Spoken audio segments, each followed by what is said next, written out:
Kunin lang natin yung mga malambot, pero yung nakulbat hindi na. Ang specialty ko para sa ating mga alaga. Ayan mga nan. Oh.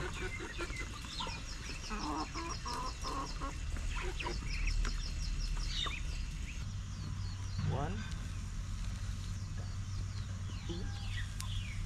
Kailangan na nating magmadali gawa ng papasok na tayo sa trabaho mga katuni. 10 minutes na lang papasok na tayo. Makaangas.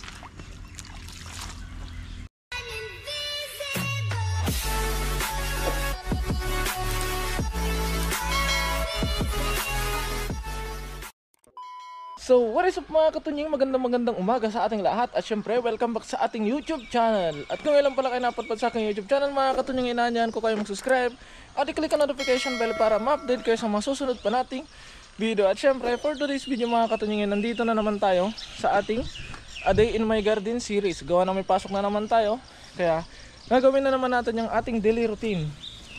At syempre another day, another mission. At ngayong araw mga katunying ay meron akong nakita dito. Kamatis mga katunying. Ayun o. Ayun siya. Ay mga katunying, kamatis na malalaki na.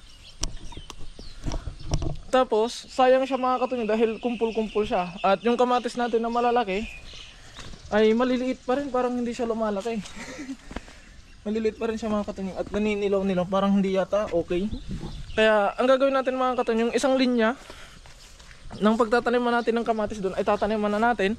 At ang itatanim natin ay itong kamatis na to.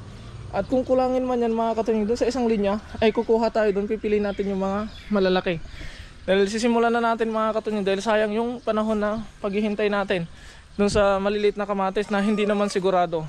At syempre bago ang lahat ay gagawin muna natin yung ating daily routine. Gagawa muna tayo ng sisig ng mga sisig ng mga alaga natin, sisig ng puunti saba, bago natin simulan yung ating daily task mga katunying. Bago natin simulan yung ating target ngayong araw. Kaya simulan na natin mga katunying. SG mga katunying, dito na tayo sa ating mga alaga. So dinamuhan pala sila ni Dea kahapon. Ay, pinapakain sila ni Dea ng damo. Ay mga katunying, mga spinach. Pero ngayon ay gagawa tayo ng kanilang favorite food pala. Favorite dish, di ulam yun. Hey, magandang umaga.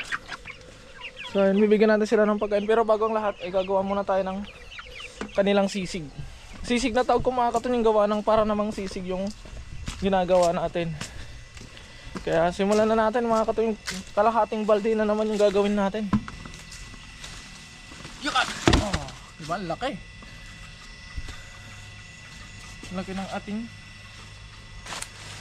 gagawing sisig. Pero syempre gagawin natin sisig yung kaya lang natin gawin dahil limitado yung oras natin. Pero kailangan nating paglaanan ng oras yung ating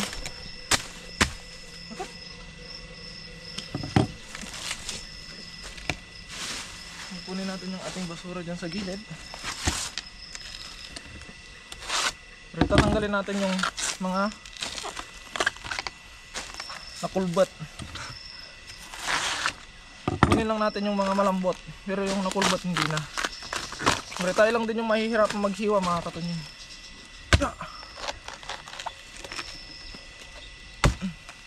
Duli. So ito namang dito muna. Unahin natin tong isa. Ito dito.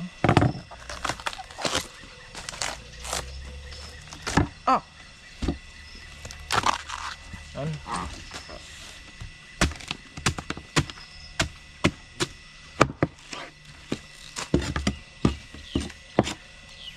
Gawa ng sisig ng mga specialty ko para sa ating mga alaga.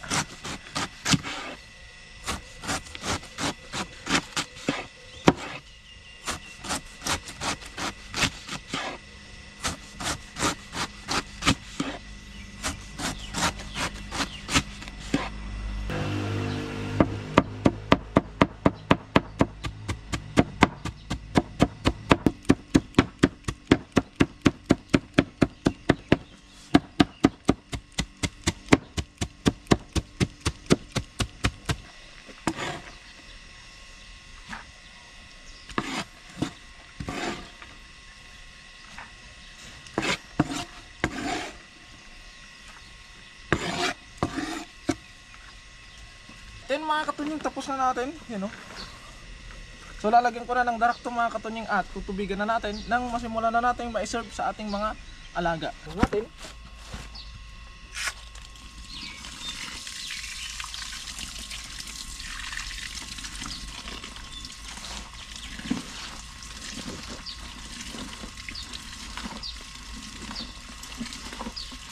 Bali ang tubig lang pala nito mga katunying, yung saktong mabasa lang yung darak at hindi siya yung wala siyang tubig na naiiga.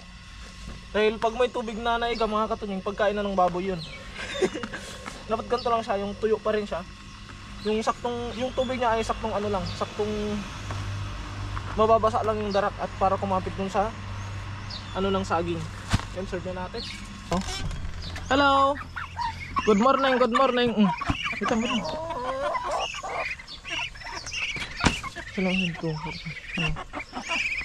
Dito tayo, dito tayo. Dito. Oh, huwag ka maharang. Mabad ka taulong. Okay. How are you guys? Excuse me.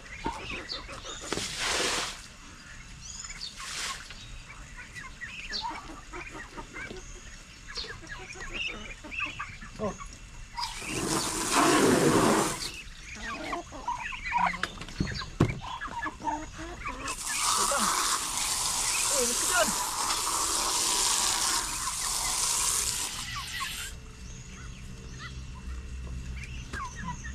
Excuse.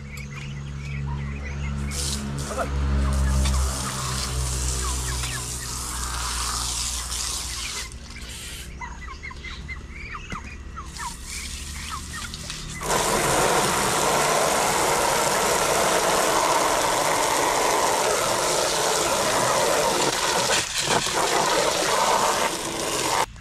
Ayan, mga nan.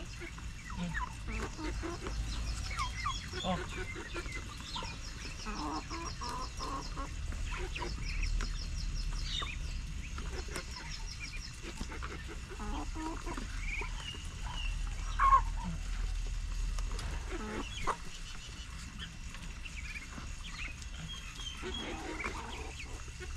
Okay.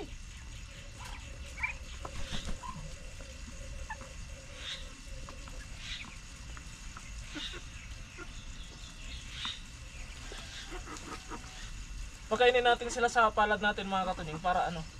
Para maamo sila sa atin. Ay mga katunying, nakain na sila.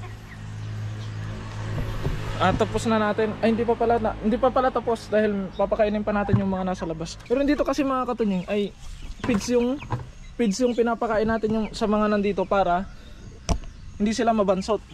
Dahil yung mga nandito mga katunying ay pang ano sila, pang ulam. Narinig yata nila. Para manatili yung kanilang paglaki.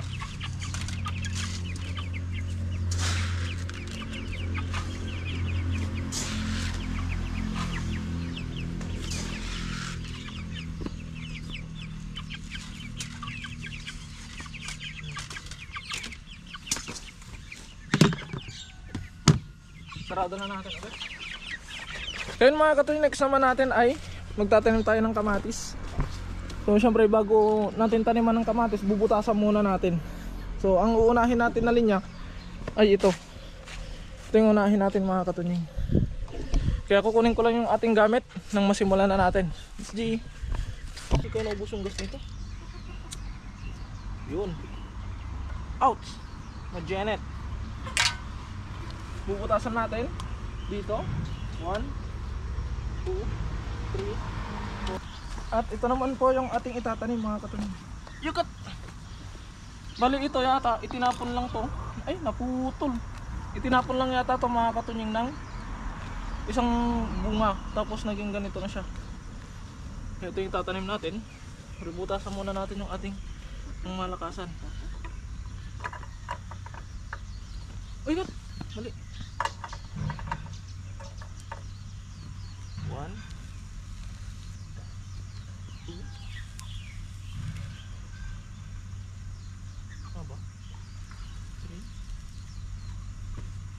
4. Malit lang na butas yung gagawin natin para yung kamatis lang mismo mga katunying. So tusuk-tusukin lang natin na ganyan. Dadaanan lang nung kamatis. Yun. Try natin isa. Ito. Yun o. Ano ka ng marami ah. Damihan mo.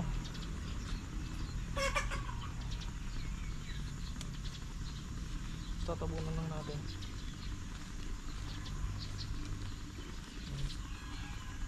Medyo lupay-pay mga katunying.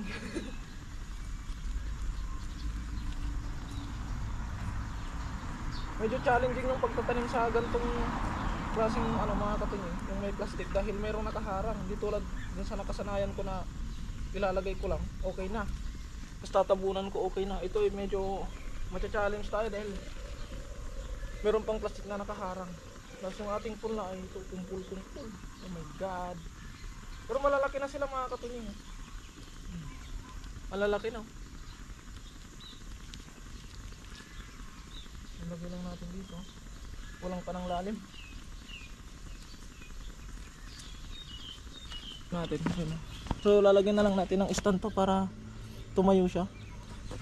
At pupunuin natin tong isang guhit ngayon mga katunying.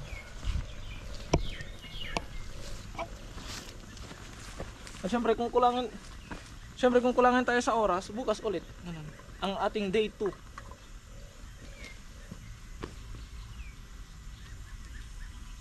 Dahil kailangan na nating tapusin agad ito mga katunying. At ito pa yung ating punla.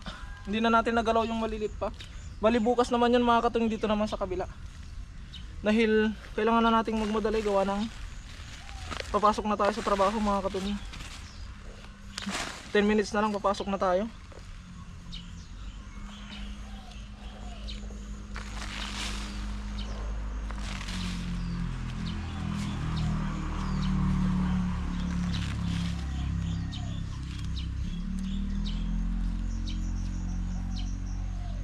Sana ay gumanda ang ano natin, pagtatanim natin na ito mga katunying.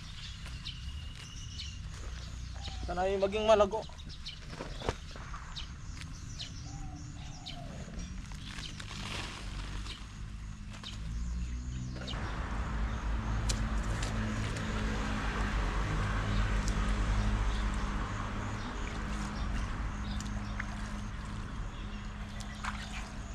O didiligan ko na mga katunying. Dito na ako kumukuha sa gilid. Dahil binuksan ko yung tubig. Tapos pinahagos natin dito para matali ng gilid. Gagawin na lang natin.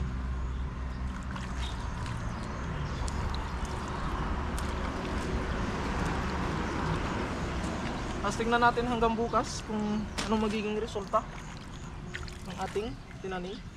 Kung hindi malalanta.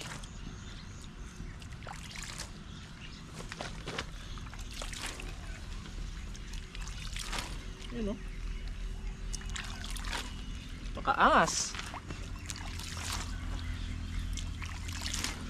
Atin mga katunying, bali isang mission na naman o isang target ang ating natapos. Yan, ang panimula ng ating kamatis. Ay sa mga katunying, pagkito ko sa inyo. Wow, napakaangas. Na ganyan yung ginawa ko mga katunying para mabawasan yung kanyang damo. At ayun mga katunying, dahil oras na ng ating pagpasok, lalagyan ko pa sana ng tusok yan para tumayo sila. Pero kakapusin na tayo sa oras at malilate tayo sa trabaho. Kaya baka bukas na lang, mamayang hapon ko na lang yan lalagyan pag uwi mga katunying. Kaya ayun, hanggang dito na lamang muna ang update dito sa ating mini garden. Na may magtuloy-tuloy po ang pagganda ng ating garden. At na may tuloy-tuloy po ang pagtatanim natin para masalang marami tayong maani, kasi maraming tanim, maraming aanihin. Kaya mga katunying, maraming salamat po sa walang sawa niyo pong suporta sa akin at sa aking mga nakakasama. Mag-ingat po palagi mga katunying. God bless po. Bye bye.